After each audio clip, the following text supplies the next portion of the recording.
ममता बनर्जी ने मोदी और शाह की ईडी पर देश की सबसे बड़ी अदालत में गंभीर आरोप लगा दिए हैं। देखिए आपके सामने ये सुर्खियां। सवाल यह कि क्या वाकई में ईडी का मकसद तलाशी की आड़ में टीएमसी के राजनीतिक डेटे को चोरी करना था? जी हां, राजनीतिक डाटा को चोरी करना था क्या मकसद? क्या वाकई में ईडी पॉलिटिकल डाटा को चोरी करने के लिए कोलकाता पहुंची थी ताकि आने वाले विधानसभा के चुनाव के लिए टीएमसी के कैंडिडेट्स की लिस्ट को चुराने का इसके पीछे एक बहुत बड़ा मकसद था? यह अखबारों की सुर्खियां आपके सामने है। यानी साफ है कि ममता बनर्जी चौतरफा लड़ाई लड़ रही हैं। एक तरफ चुनाव आयोग, दूसरी तरफ ईडी का एक्शन, तीसरी तरफ कानूनी लड़ाई और चौथी तरफ खुद मोदी और शाह की बीजेपी से, जो किसी भी हाल में पश्चिम बंगाल को जीत लेना चाहते हैं। और इस लड़ाई को ममता बनर्जी अपने उसी अंदाज से लड़ रही हैं जिसके लिए वो जानी जाती है। बकायदा दिल्ली पहुंचकर ममता बनर्जी ने मोर्चा खोल दिया। ना सिर्फ मोर्चा खोला बल्कि ईडी के एक्शन को लेकर कोर्ट में ममता बनर्जी ने क्या क्या कहा और अब आगे क्या होने वाला है, देखिए आपके सामने। सबसे पहले यह हेडलाइन देखिए। हेडलाइन में लिखा है टीएमसी का गोपनीय डाटा चोरी हुआ। ईडी की कार्रवाई पर ममता बनर्जी का सुप्रीम कोर्ट में बड़ा दावा। अगली हेडलाइन देखिए, आईपैक रेड मामले में ममता बनर्जी ने सुप्रीम कोर्ट में दाखिल किया जवाबी हलफनामा, ईडी पर लगाए कई गंभीर आरोप। दरअसल मामला क्या है और क्यों यह मामला इतना ज्यादा देश में सुर्खियों में है? हुआ क्या, अब उसे समझिए। यह तस्वीरें आपको याद होंगी, 10 जनवरी के आसपास की तस्वीरें, जब ईडी पहुंचती है कहां? पश्चिम बंगाल, कोलकाता। क्यों? क्योंकि आप जानते हैं जहां जहां चुनाव होते हैं वहां वहां ईडी पहले पहुंचती है और बीजेपी बाद में।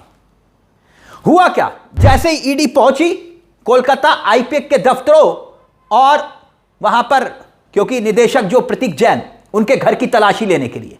मगर हुआ क्या, ईडी पहुंची तो पीछे पीछे ममता बनर्जी भी एंट्री लेती हैं।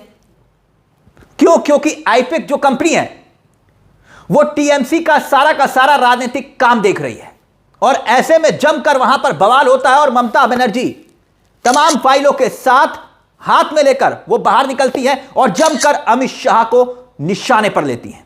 और यह पहली बार हो रहा था किसी राज्य में ईडी पर किसी मुख्यमंत्री ने यूं एफआईआर तक दर्ज करवाई और फिर यह मामला पहुंच गया सीधा कहां? देश की सबसे बड़ी अदालत सुप्रीम कोर्ट। और बाकायदा ईडी के जो सहायक निर्देशक हैं निशांत कुमार, उन्होंने कोर्ट में याचिका दायर कर दी। अब इसी मामले को लेकर ममता बनर्जी ने कोर्ट में ईडी पर गंभीर आरोप लगाते हुए हलफनामा दाखिल किया, यानी अपना जवाब दिया। पश्चिम बंगाल की मुख्यमंत्री ममता बनर्जी ने कोलकाता में जो ईडी की कार्रवाई हुई उस तलाशी अभियान को चुनौती देते हुए सुप्रीम कोर्ट में 34 पन्नों का जवाब दाखिल किया है। 34 पन्नों का, आप देख सकते हैं आपकी स्क्रीन पर यह सुर्खियां है। पहले तो इस मामले पर सुप्रीम कोर्ट में सुनवाई होगी और अब 10 फरवरी मुकर्रर की गई है अगली सुनवाई की तारीख। मगर बात यहीं पर खत्म नहीं होती। कुछ घंटे पहले याद करिए क्या हुआ था। कुछ घंटे पहले ही कितना बवाल हुआ था। हमने कहा ना ममता बनर्जी चौतरफा लड़ाई लड़ रही हैं। बकायदा चुनाव आयोग मिस्टर ज्ञानेश कुमार के सीधा दफ्तर में जिंदा सबूत लेकर पहुंच गई थी ममता बनर्जी। कितना बवाल हुआ और बाहर निकलकर ममता बनर्जी ने सीधे सीधे ज्ञानेश कुमार को निशाने पर लेते हुए अहंकारी तक बता दिया, मुख्य चुनाव आयुक्त को, उन्हीं के दफ्तर के बाहर। और बकायदा इससे पहले ममता बनर्जी ने दिल्ली पुलिस को भी आड़े हाथों लिया था। दिल्ली पुलिस को जमकर सवाल उठाए थे और निशाना सीधा अमित शाह पर था। देखिए कैसे बवाल हो रहा था और ममता बनर्जी ने कैसे ज्ञानेश कुमार के दफ्तर के बाहर खड़े होकर कैसे मोदी और अमित शाह दोनों को ललकार दिया। सुनिए जरा। आप क्यों रहे? देखिए भाई, हम लोग उसमें करके कैसे है? आप लोगों को जैसा भाई बहन है, हमारा भी भाई बहन है। अगर कोई लोगों को घर में कोई आदमी को डेथ हो गया एसआईआर में, वो लोग बच्चा लेके वो सुप्रीम कोर्ट का पास बात करने के लिए आए। हमारा कल प्रेस मीडिया है, मीडिया के साथ मिक्स करने के लिए आया। हम कोई एजुकेशन नहीं करने के लिए आया। अगर आप हमको कुछ ऐसा करेंगे बेइज्जती, तो हम भी जज के सब काम देना चाहता है। लेकिन आप मेहरबानी करके इसको बात सुनते हमारे लोगों को हैरान मत करो। ये लोग क्या रास्ता पे रुकेगा? सड़क पे रुकेगा, नहीं तो आपको घर में लोग जाएगा दीजिए, हम भेज देता है। एक ठीक नहीं है। आप जो जगह में लोग रहता है, आप उधर में जाके सब सुबह से कम किया है। मैं देखो घर का कपड़ा पड़ के चलाया, इसी के लिए हमको रुक नहीं सकता है। अगर सुप्रीम कोर्ट परमिशन देगा, हमने फाइल किया है केस। तो जो जिंदा है, आप सोचो, अगर कोई जिंदा है तो डेथ बोल दिया,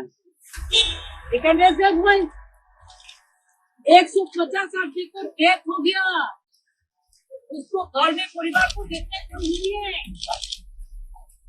आपको ऑफिसर भी बहुत मर चुका, आपको ऑफिसर को भी चेक कर रहा है।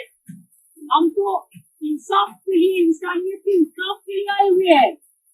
हम तो दिल्ली में आता नहीं है, तो कॉन्स्पिरेसी करते हैं। हम तो आई है करने के लिए मेहरबानी करके आप सबसे करना बंद कर दिए और लोग डर जाए।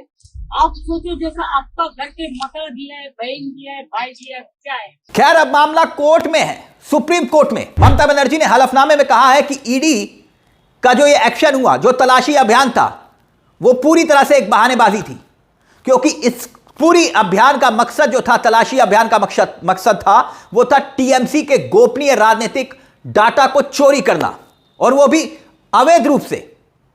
इसके साथ ही ये आरोप कि तलाशी के दौरान राज्य पुलिस अधिकारियों के साथ मारपीट की गई, कि वहां पर जो पुलिस वाले थे उनके साथ मारपीट की गई। आपको बता दें कि इन घटनाओं के संबंध में, यानी कि जो ईडी का एक्शन हुआ था, इसको लेकर पश्चिम बंगाल में 4 एफआईआर दर्ज है। 4 एफआईआर, यानी ये जो लड़ाई है अब कानूनी भी हो चुकी है और राजनीतिक भी हो चुकी है। और जो ममता बनर्जी का अंदाज दिखाई दे रहा है, वो सड़कों पर पहले भी एक्टिव थी और अब भी दिखाई दे रही है। और ये ममता बनर्जी की पॉलिटिक्स की अपनी एक पहचान है, उनकी एक फाइटर के तौर पर देखा गया है। सोचिए, आज से पहले कभी आपने देखा या सुना कि कोई मुख्यमंत्री यूं ज्ञानेश कुमार के दफ्तर में डायरेक्ट एंट्री कर जाए, या फिर जहां पर ईडी का एक्शन हो रहा हो वहां पर कोई मुख्यमंत्री जाकर खुद पहुंच जाए और फाइलें हाथ में हो। मगर ममता बनर्जी ने डंके की चोट पर किया। और अब अगर तमाम राज्यों को अगर आप देखें तो यह हकीकत भी है कि ममता बनर्जी आज भी अकेले दम पर मोदी और अमित शाह के सामने चट्टान बनकर खड़ी हुई हैं। हर मामले में 2-2 हाथ कर रही हैं। और अब चर्चाएं यह भी हैं कि इसी ईडी के मामले को लेकर ममता बनर्जी को पहले गिरफ्तार करने तक की तैयारी हो रही थी, जो खबरें आ रही थी। मगर अब शाह की ईडी ने कदम पीछे खींच लिए। क्यों? क्योंकि झारखंड में भी ऐसा ही हुआ था ना। झारखंड में विधानसभा चुनाव से ठीक पहले ईडी पहुंची, हेमंत सोरेन को गिरफ्तार किया। हेमंत सोरेन ने जिनको मुख्यमंत्री बनाया, यानी कि अपनी कुर्सी देकर चंपई सोरेन को मुख्यमंत्री बनाया था, उसे भी बीजेपी ले उड़ी, उन्हें भी बीजेपी ले उड़ी थी। तो हेमंत सोरेन जब विधानसभा चुनाव में गए तो जमकर वोट पड़े हेमंत सोरेन को, और वोट की चोट बीजेपी को पड़ी। इसलिए ममता बनर्जी को गिरफ्तार करने की गलती शायद ही अब बीजेपी करे। मगर अब देखना यह होगा कि 10 फरवरी को इस पूरे मामले पर जब कोर्ट में सुनवाई होगी और कोर्ट क्या स्टैंड लेता है, क्योंकि अगर कोर्ट ने ईडी की इस कार्रवाई को राजनीतिक मान लिया तो फिर यह ममता बनर्जी की एक बहुत बड़ी नैरेटिव की जीत होगी। मगर फिलहाल एसआईआर को लेकर सवालों के बीच ईडी की एंट्री इस मामले में बता रही है कि पश्चिम बंगाल की सियासत अब एक बार फिर से गर्म होती हुई दिखाई दे रही है। इस मुद्दे पर आप क्या सोचते हैं? आपको क्या लगता है, क्या वाकई में इस पूरे मामले पर ममता बनर्जी अब जो लड़ रही है, क्या उनकी जीत हो पाएगी? क्योंकि असली लड़ाई तो जनता की अदालत के बीच में होनी है, क्योंकि जनता की अदालत सबसे बड़ी अदालत है। और ऐसे में ममता बनर्जी जिस अंदाज में लड़ाई लड़ रही है, वो संकेत दे रहा है कि ममता बनर्जी घुटने टेकने वालों में से नहीं है। इस मुद्दे को लेकर आपकी क्या राय है? आपको क्या लगता है कि आखिरकार आगे क्या होने वाला है? अपनी राय हमें कमेंट बॉक्स में जरूर दीजिएगा। मुझे तिलक चावला को दीजिए इजाजत। एक छोटी सी दरख्वास्त, चैनल को सब्सक्राइब जरूर कर लीजिएगा। यह मंच आप ही का है, जहां हम सिर्फ खबर नहीं दिखाते बल्कि खबर के पीछे की खबर भी बताते हैं। नमस्कार, जय हिंद, जय भारत।